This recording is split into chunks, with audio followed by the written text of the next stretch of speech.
श्रोत्यांचं मनपूर्वक अभिनंदन। आपल्या विशेष बारी या चॅनलवर आपल्या सर्वांचं खूप खूप अभिनंदन। आपण नेहमी नवनवीन मुलाखती आपल्या समोर आणत असतो, परंतु आज एक वेगळं व्यक्तिमत्व जे नगर जिल्ह्यातनं एक उदयास आलं आणि गेले अनेक दिवस अनेक शेतकऱ्यांच्या कष्टकऱ्यांच्या विचारांशी आणि त्यांच्या विचारांच्या पायाशी नेहमी प्रामाणिक राहून अहोरात्रपणे शेतकऱ्यांना एक निर्धार देण्याचं काम किंवा अर्थात असं म्हणावं लागेल की त्यांना न्याय द्यायचं काम ज्या व्यक्तीने केलं त्या व्यक्तीची ओळख अर्थात शेतकरी संपाच्या माध्यमातून आपली झाली। परंतु सर्वप्रथम पुढे जात असताना आपण आपला विशेष बारी या चॅनलवर आपल्या सर्वांचं अभिनंदन आणि लाईक आणि सबस्क्राईब करून आपण आपल्या ह्या विचारांना पुढे न्या। नमस्कार, आपल्यासोबत आज आहेत डॉक्टर अजित नवले साहेब, जे कम्युनिस्ट पक्षाच्या माध्यमातून अनेक काळ शेतकऱ्यांचा लढा देत आहेत, आजही देत आहेत, पुढे देतील आणि यांच्याकडे बघून नेहमी तरुण एक भारावून जातो। डॉक्टर सर, आपलं खूप खूप अभिनंदन। आपण आज वेळात वेळ काढून ह्या मुलाखतीला आपण आम्हाला वेळ दिला। आम्ही बघितलं सर की ह्या देशामध्ये एखादा कामाला असलेला व्यक्ती संपावर जातो, या देशामध्ये एखादा मजूर संपावर जातो, पण ह्या देशातला शेतकरी तुम्ही संपावर नेला, ही करिश्मा खरं तर कसं काय तुम्हाला शक्य झालं? नाही, ही मूळ कल्पना काही माझी कल्पना नाही, ही मुळातच लोकांमधून पुढे आलेली कल्पना आहे।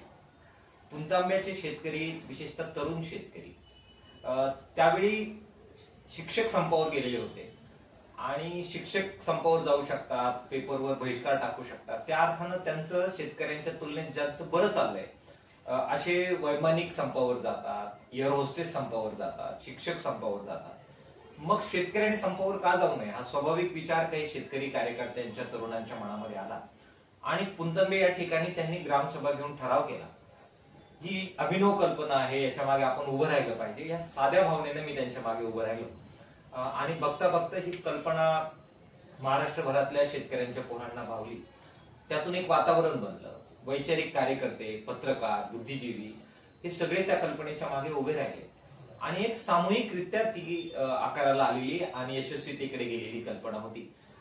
किसान सभेच्या माध्यमातून आम्ही जे सगळे कार्यकर्ते आहोत, आम्ही त्यांच्या मागे उभे राहिलो। ती लोकांची कल्पना होती, परंतु ती यशस्वी ठरली आणि 34,000 कोटीची कर्जमाफी त्या सगळ्या आंदोलनामुळे शेतकऱ्यांना मिळू शकली। इतर राज्यात सुद्धा तो संप पसरला, मध्य प्रदेशमध्ये, राजस्थानमध्ये, हरियाणामध्ये मोठ्या प्रमाणात आणि देशव्यापी स्वरूप त्याला आलं। पुढे जाऊन साधारणतः 210 शेतकऱ्यांच्या संघटना एकत्र आल्या आणि त्या संपाच्या पार्श्वभूमीवर जो गोळीबार मध्य प्रदेशमध्ये झालेला होता, त्या पार्श्वभूमीवर संयुक्त किसान मोर्चा आणि अखिल भारतीय किसान संघर्ष समन्वय समितीची एक प्रकारे पायाभरणी त्या संपाच्या प्रक्रियेतून झाली। देशव्यापी त्याचे प्रतिसाद उमटले। साहेब, मला एक प्रश्न तुम्हाला विचारायचा आहे की ज्यावेळेस तुम्ही हा संप यशस्वी केला असं सांगत होते, त्यावेळेस जो साखरदार एवढसा कांद्याचा भाव वाढला किंवा एखाद्या भाजीपाल्याचा भाव वाढल्यानंतर तो तिकडे रडून लगेच आंदोलन करतात, शहरी भागामध्ये हा प्रकार फारसा होतो, परंतु त्यावेळी शेतकऱ्याची किंमत तुमच्या माध्यमातून दिसली, तुमच्या पूर्ण संघटनेच्या माध्यमातून दिसली, त्यासाठी खरंच मी माझ्या श्रोत्यांच्या वतीनं तुमचं अभिनंदन करेन। परंतु साहेब, मला एक प्रश्न विचारायचा होता तुम्हाला ह्यालाच जोडून की आपण शेतकऱ्यांचे नेते म्हणून आज सर्वीकडे सर्वदूर आपण ख्यात आहात। आपल्याला गेल्या 10 वर्षामध्ये जे केंद्रातलं सरकार आहे, भारतीय जनता पार्टीचं सरकार, या सरकारकडनं शेतकऱ्यांचं फार मोठं नुकसान झालं, असं शेतकऱ्यांचा टाहो आहे, यावर तुमची प्रतिक्रिया काय असेल साहेब? मुळात भारतीय जनता पार्टी ज्या विचारसरणीचं काम करते आणि ज्यांना ती मातृ संघटना मानते, ते RSSचे विचार काय आहेत, भारताकडे पाहण्याचे, भारताच्या इतिहासाकडे पाहण्याचे, भारताच्या जे श्रमिक आहेत, शेतकरी, कामगार यांच्याकडे पाहण्याचा त्यांचा दृष्टिकोन आहे, काय आहे, याच्यामध्ये भाजपच्या आत्ताच्या धोरणांचं सगळं इंगित लपलेलं आहे। मुळात राष्ट्रीय स्वयंसेवक संघ अगदी स्वातंत्र्य लढ्यामध्ये सुद्धा त्यांची जर भूमिका पाहिली तर ती काय होती, नेहमी राज्यकर्त्या वर्गाबरोबर राहायचं, सत्तेवर येणेकेण्याप्रमाणे पकड ठेवायची, त्याचे लाभ मिळवायचे आणि त्यासाठी काम करायचं, हा त्यांचा इतिहास राहिलेला आहे। इंग्रजांच्या काळात सुद्धा इंग्रजांना सहाय्य करण्याची भूमिकाच RSSने घेतलेली आपल्याला दिसते आणि त्यामुळे राष्ट्रीय स्वयंसेवक संघ कधीही या देशाच्या स्वातंत्र्य लढ्यामध्ये भाग घेतलेला आपल्याला दिसत नाही, किंबहुना त्याच्या विरोधात काही भूमिका घेतलेली आपल्याला दिसते। भारताचा तिरंगा सुद्धा स्वतःच्या मुख्यालयावर फडकवायचा नाही, अशी अनेक वर्ष भूमिका RSS ने भूमिका घेतली. 2012 मध्ये एका युवकाने RSSच्या मुख्यालयावर झेंडा फडकवल्यानंतर त्याच्यावर खटला चालवला, त्यावर तुम्ही पण भाष्य केलं होतं एक प्रसार माध्यमाकडे. त्यामुळे RSS ही मुळातच कॉर्पोरेट क्षेत्राकडून ताकद घ्यायची, त्यांची मदत घ्यायची आणि सगळ्या देशाची साधन संपत्ती कॉर्पोरेट्सला खुली करून कॉर्पोरेट्सला पुढे न्यायचं आणि त्यातून स्वतःला ताकद मिळवत आपलं जे धर्मांध राजकारण आहे, जातीपातीचं राजकारण आहे, हे राजकारण पुढे घेऊन जायचं. ही साधारण स्ट्रॅटर्जी ही इंग्रज काळापासून आणि खरं तर स्थापनेपासून RSSची राहिलेली आहे.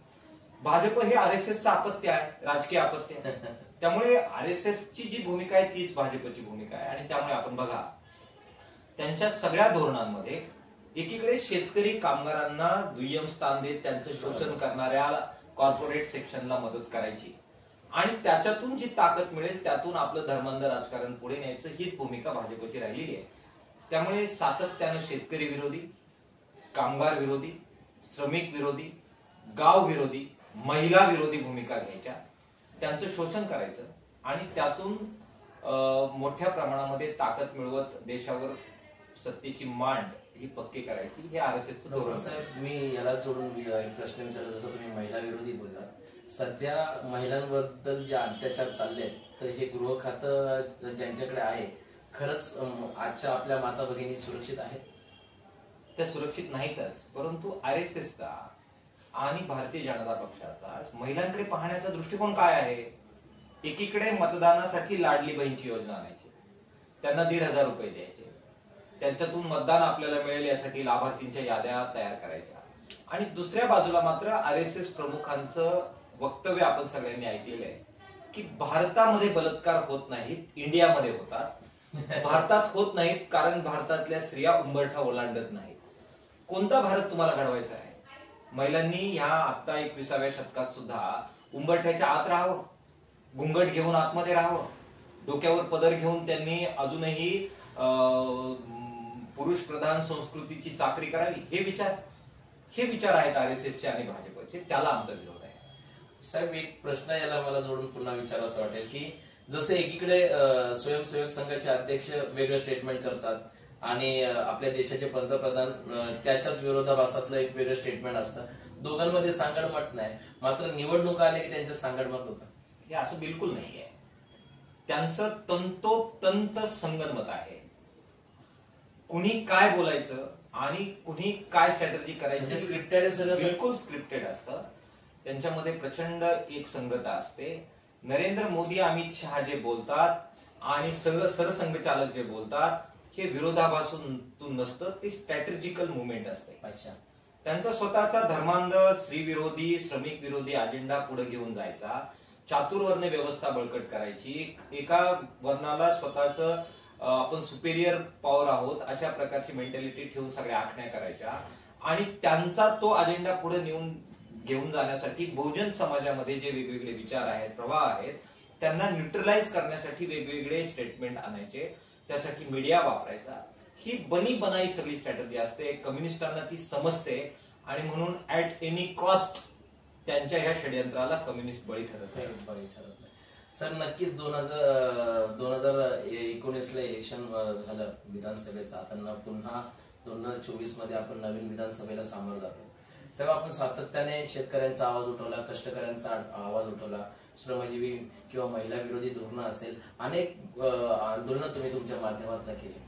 का तुमच्यासारख्या सुज्ञ लोकांना कधी असं वाटलं नाही की मी विधानसभेमध्ये जाऊन यांचा आवाज अजून बुलंद करू शकतो? का आजपर्यंत आंदोलन करण्याची आपल्याला वेळ आहे?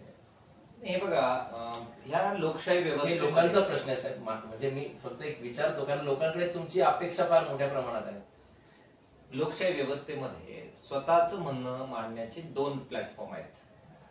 एक आहे संसदीय राजकारणाच्या माध्यमातून आमदार खासदार व्हायचंय, लोकसभेत जायचंय, विधानसभेत जायचंय, विधान परिषदेत जायचंय आणि सभागृहामध्ये जनतेची बाजू मांडायची आहे. हा एक मार्ग आहे. दुसरा मार्ग आहे रस्त्यावरच्या लढाईतून लोकांचे मार्ग, वेगवेगळे प्रश्न मांडायचे आहेत. मला वाटतं दोनही लोकशाही टिकवण्यासाठी आवश्यक असणाऱ्या खरी गोष्ट. एक फार प्रसिद्ध वाक्य समाजवादी नेत्यांचं आहे की जर रस्ता शांत झाला, सडके अगर गुंगी हो गई, तो संसद आवारा होवी. आवारा. तर संसदेला जर आवारा होऊन द्यायचं नसेल, संसदेवर अंकुश ठेवायचा असेल, तर काही लोक तुम्हाला लागतील जे रस्त्यावर उतरतील आणि रस्त्यावर जनतेचा आवाज बनतील. मला वाटतं गेले अनेक वर्ष अनेक कम्युनिस्ट, अनेक कार्यकर्ते, अनेक संघटनेचे लोक जनतेचा आवाज बनून संसद ही सुद्धा गुंगी होणार नाही, आवारा होणार नाही, तर त्यासाठी काम करतायत. मला वाटतं तो रोल लोकांनी दिलाय, आम्ही तो करतोय. साहेब, तुम्ही ज्या विचारसरणीत येतात ते विचारसरणी म्हणजे संविधानाचे 4 स्तंभ म्हणून तुम्ही सर्वजण एकत्र असतात. खरंच संविधान धोक्यात आहे? नक्कीच धोक्यात आहे.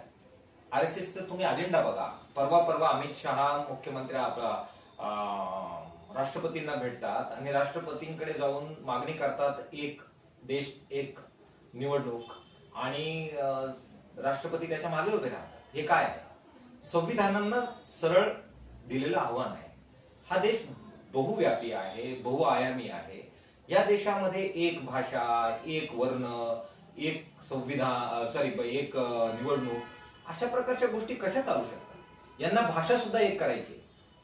आज ज्या देशामध्ये 350-400 पेक्षा वेगवेगळे प्रवाह एकत्र नांदतायत, त्या देशामध्ये अशा प्रकारे संविधानाला आव्हान देणं. साहेब, मी लहानपणापासून एक शिकलोय की आपला भारत हा विविध संस्कृतीने नटलेला देश आहे, पण यालाच आज काळिंबा फासला जातो. एक आणि दुसरी गोष्ट, एक देश एक निवडणूक हा तर राष्ट्रीय स्वयंसेवक संघाचा पहिल्यापासून त्यांचा अजेंडा आहेच आहे, परंतु याच्याने लोकशाही धोक्यात येईल. नक्कीच धोक्यात आहे, नक्कीच धोक्यात आहे. आपण बघा की ज्या प्रकारे लोकसभेच्या निवडणुकीच्या पूर्वी विरोधात एक स्टेटमेंट केलं की लगेच ईडीची धाड पडते. अगदी बरोबर. आम्ही केवळ एक पोस्ट टाकली की नरेंद्र मोदी साहेब तुम्ही नाशिकला येतायत तर कांदा उत्पादक शेतकऱ्यांच्या बद्दल बोला. तेवढ्या एका पोस्टच्या आधारे नवलेवाडीत माझ्या राहत्या घरी पोलिसांची व्हॅन संध्याकाळी 8:30 वाजता येते. रात्रभर मला स्थानबद्ध ठेवण्यात येतं आणि तेवढ्या एका पोस्टसाठी मी जोपर्यंत नगर जिल्ह्याच्या हद्दीच्या बाहेर जात नाही तोपर्यंत प्रचंड पोलीस फोर्स लावून मला त्या ठिकाणी पाठवून देतात आणि नरेंद्र मोदी साहेबांच्या कार्यक्रम निर्विघ्न पार पडेल याच्यासाठी काळजी घेतात. एक पोस्ट आम्ही करू शकत नाही. कांदा उत्पादक शेतकऱ्यांच्या व्यथा आहेत त्याच्यावर तुम्ही बोला एवढं म्हणण्याचा सुद्धा संविधानानं दिलेला अधिकार हा तुम्हाला डोळ्यात खुपतो. हे काय आहे? मी फार छोटं उदाहरण दिलं, यापेक्षा खूप वाईट उदाहरण तुम्ही पण प्रसार माध्यमाच्या माध्यमातून बघितलं असेल की एका शेतकऱ्याने, चांदवडचा शेतकरी होता, त्याने मोदींच्या सभेमध्ये कांद्याच्या आंदोलनावरून ती माळ घेऊन तिकडे मिरवली आणि त्याच्यावर कायदेशीर कारवाई करून त्याला जवळजवळ 22 दिवस डांबून ठेवण्यात आलं. म्हणजे लोकशाहीमध्ये आहोत आपण असं हे लोक म्हणतात, तर मग लोकशाहीमध्ये असताना संविधानिक अधिकाराच्या माध्यमातून आम्ही आमचं आंदोलन करू शकत नाही का? कारण तरुणांचा हा प्रश्न असतो साहेब, आणि तरुणांना फार अपेक्षा आहे येत्या काळामध्ये. सर, आता विधानसभेचं बिगुल वाजेल आणि अनेक प्रश्न जे महाराष्ट्रामध्ये आजही प्रलंबित आहेत. MPSCचा जो प्रश्न आहे सर, ते MPSCच्या प्रश्नाबद्दल आज कितीतरी विद्यार्थी, किती दिवस झाले भरती निघत नाहीये, त्याच्या जाहिराती निघत नाहीये. त्यासाठी पुण्यामध्ये आंदोलन चालू आहे, मुंबईमध्ये आंदोलन चालू आहे. सर, 3,500 महावितरणच्या रिक्त जागा आहेत, त्या भरल्यानंतरही पुन्हा लावून पुन्हा त्या कॅन्सल करून त्या रिक्त जागा आजही तसेच ठेवले, तेही विद्यार्थी तिथेच आहेत. तर यांचा मुद्दा जो आहे तो लोकशाहीच्या विरोधात नाही किंवा लोकशाहीला जपण्यासाठीच आहे, पण यांना न्याय देण्याचं काम जर आताच्या सरकारचं नसेल तर यांच्यासाठी तुम्ही भविष्यामध्ये ढाल म्हणून पुढे उभे राहाल का? कोण आहे ती विद्यार्थी? सर्वसामान्य. परवडली नाही, शेतीमध्ये उत्पन्नाची साधनं संपली आहेत आणि दुसऱ्या बाजूला आपण विदेशामध्ये जाऊन तिथे नोकऱ्या मिळू शकत नाहीये. इंजिनियर, डॉक्टर झालो तरी सुद्धा तेवढं भांडवल नाहीये. अशा प्रकारची ही शेतकरी शेतमजुरांची मुलं आहेत जी पाठी मोडून डोळे फोडून अभ्यास करतायत MPSC UPSCचा परीक्षेचा. आम्ही अकोल्यामध्ये पोलीस भरतीचं प्रशिक्षण केंद्र चालवतो. असे विद्यार्थी आहेत की ते अकोल्याला येऊ शकत नाहीत, पैसे नाहीत म्हणून असे विद्यार्थी आमच्या अभ्यासिकेमध्ये बसलेले असतात. नोकरी सरकारी मिळावी यासाठी आज भारतात, महाराष्ट्रभरातले ही सगळी शेतकऱ्याची पोरं, तुम्ही मुंबईला जर पुण्याला जर जाऊन पाहिलं तर अभ्यासिकेमध्ये कोंबड्या डाळाव्यात इतक्या वाईट अवस्थेमध्ये रात्रंदिवस अभ्यास करताय. काय करतंय सरकार? सरकार पॅरल नियुक्ती करतंय आणि एमपीएससी युपीएससीचा तुम्ही अभ्यास करा, आम्ही मात्र राष्ट्रीय स्वयंसेवक संघाशी संबंधित असणारे लोक डायरेक्ट कलेक्टर आणि मोठमोठ्या पदांवर अशा प्रकारे भूमिका घेत आहेत. या सगळ्या स्पर्धा परीक्षांच्या ज्या कॉन्ट्रॅक्ट दिले गेले, सरकारी एजन्सी परीक्षा घेत नाहीये. आज वेगवेगळे आउटसोर्स केलंय आणि त्याच्यातून पेपर लीक होत आहेत आणि ह्या परीक्षांची विश्वासार्हता मोठ्या प्रमाणामध्ये धोक्यात आलेली आहे. पेपर लीक होत आहेत, स्कॅन्डल होत आहेत. अभ्यास करणारी शेतकऱ्यांची पोरं, मनका मोडून काम करणारी शेतकऱ्यांची पोरं वाटेल तेव्हा तुमचा सिलेबस तुम्ही बदलून टाकता आणि पॅटर्न बदलून टाकता, परीक्षेची वेळ बदलून टाकता, पेपर लीक करता आणि ती राहिलेली शेवटची जी आशा आहे रोजगार मिळवण्याची, ती सुद्धा शेतकऱ्यांच्या पोरांचा तो रोजगार मिळवण्याचा हक्क किंवा आशा तुम्ही नेस्तानाबूत करता. साहेब, आकडेवारी तुम्ही बघा, शेतकऱ्यांच्या जेवढ्या आत्महत्या झाल्या त्याच्यापेक्षा जास्त आत्महत्या या युवकांमधून येताना पुढे दिसत आहेत. विद्यार्थ्यांच्या आत्महत्या शेतकऱ्यांच्या आत्महत्यांपेक्षा जास्त होताना आपल्याला दिसत आहेत. कुठे घेऊन चाललोय आपण भारत? कोणता भारत तुम्हाला घडवायचा आहे? ज्या प्रकारचं राजकारण आरएसएस आणि बीजेपी आणू पाहत आहे त्यांनी सगळे शेतकरी, शेतकऱ्यांची पोरं आणि ग्रामीण जनता उद्ध्वस्त झाली आहे, बकाल झालेली आहे. आणि त्यामुळे आम्ही म्हणतो आहोत, आम्ही रणांगणात आहोत की या शेतकऱ्यांच्या पोरांचा जो आक्रोश आहे तो जर एका विशिष्ट पातळीपेक्षा जास्त गेला. बच्चू कडू माझे मित्र आहेत, त्यांच्या राजकीय भूमिका वेगळ्या आहेत, त्या आज कुठे आहेत ते पण आपल्याला तपासून पाहावं लागेल. परंतु सुकाणू समितीत ते बरोबर असायचे. ते म्हणायचे की हे जे काही नोकरी न मिळालेले आणि लग्न न झालेले गावातली शेतकऱ्यांची पोरं आहेत ते चालता फिरता अनुभव आहेत. त्यांच्या डोक्यामध्ये जी खतखत आहे ती जर बाहेर आली तर जे अनुभव फुटतील त्याच्यातून समाज व्यवस्था उद्ध्वस्त होईल. आणि बच्चू कडू म्हणायचे कि सबका कट्टरवाद देखा है, किसान के बच्चों का कट्टरवाद जब आप देखेंगे तो आप जिंदा नहीं रह पाओगे. मला असं वाटतं की या शिकलेल्या पोरांकडे पहा, अन्यथा समाज व्यवस्था जागेवर राहणार.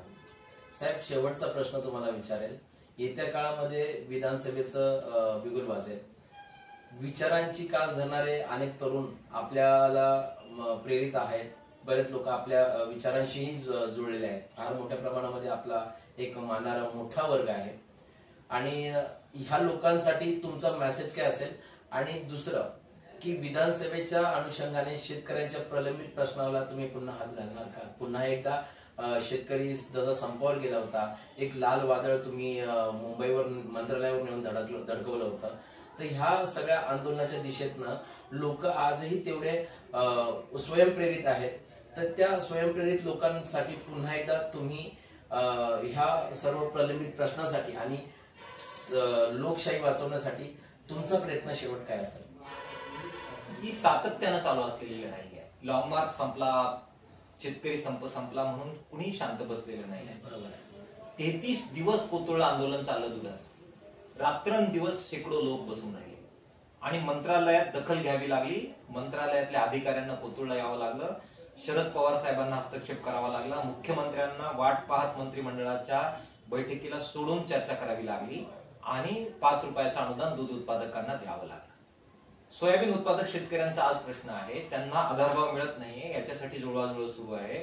आणि बीडमध्ये आमचे कार्यकर्ते धरणे आंदोलनाला बसलेले आहेत की सोयाबीनच्या आधारभावाच्या खरेदीचं तुम्ही काय करणार. पीक विम्याचा प्रश्न महाराष्ट्रभर तीव्र आहे. बोगस याद्या तयार करण्यात आलेल्या आहेत, लाभार्थी बोगस आहेत आणि शेतकऱ्यांचा पैसा बोगस लाभार्थींच्या माध्यमातून सरळ सत्ताधारी वर्गाच्या खिशामध्ये जातो आहे. महामार्गाचे प्रश्न आहेत. सांगली, कोल्हापूर, सोलापूरमध्ये शक्तीपीठच्या माध्यमातून आदिवासी शेतकऱ्यांच्या जागा घेतल्या जात आहेत. आदिवासींच्या वनजमिनीचा प्रश्न आहे. हिरड्याला रास्त भाव मिळण्याचा प्रश्न आहे. लढा रोज सुरू आहे. तो नव्यानं सुरू करण्याची आवश्यकता नाहीये. रोज रणांगणात आम्ही आहोत. मला खात्री आहे की शेतकरी आणि शेतकऱ्यांची पोरं या लढ्याच्या मागे उभे राहतील आणि एक नव्या प्रकारची क्रांती या महाराष्ट्रामध्ये घडेल. भांडवलशाहीचा, कॉर्पोरेट सेक्शनच्या दादागिरीचा, धर्मांधतेचा पराभव होईल आणि एक दिवस श्रमिकांच्या प्रचंड एकजुटीच्या आधारे एका नव्या प्रकारच्या महाराष्ट्राच्या बांधणीसाठी लोक रस्त्यावर उतरतील आणि पुढे जातील. धन्यवाद सर. पण एक शेवटचा प्रश्न नकळत मनात येतोय म्हणून विचारतोय सर. आगामी विधानसभेला किसान सभेच्या माध्यमातून आपण उमेदवारी म्हणून पुढे असाल? किसान सभा हा काही राजकीय पक्ष नाहीये किंवा शेतकऱ्यांच्या चळवळीचा तो बालेकिल्ला आहे. ज्या नवलेवाडीमध्ये तुम्ही जाऊन आलात त्या नवलेवाडीचे बुवा नवले हे किसान सभेचे पहिले राज्याचे अध्यक्ष होते आणि नवलेवाडीसह महाराष्ट्रात अनेक गावं आहेत की जे आज किसान सभेचा शेतकऱ्यांचा लढा पुढे नेत आहेत. त्यामुळे शेतकऱ्यांचा लढा पुढे नेण्यासाठी किसान सभा काम करेल. राजकीय पातळीवर वेगवेगळे विचारसरणी आहेत. मी ज्या पक्षाचं ज्या विचाराचं काम करतो, विधानसभेमध्ये त्यांचे उमेदवार असतील. मी स्वतः निवडणूक लढवण्याचा प्रश्न उद्भवत नाही. मी सांगितलं की माझा पिंड मला कळतो आणि त्यामुळे संसद आवारा होऊ नये याच्यासाठी रस्त्यावर हा अजित नवले राहील. नक्कीच खूप सुंदर अशी मुलाखत डॉक्टर कॉम्रेड अजित नवले यांनी आपल्याला दिली. धन्यवाद.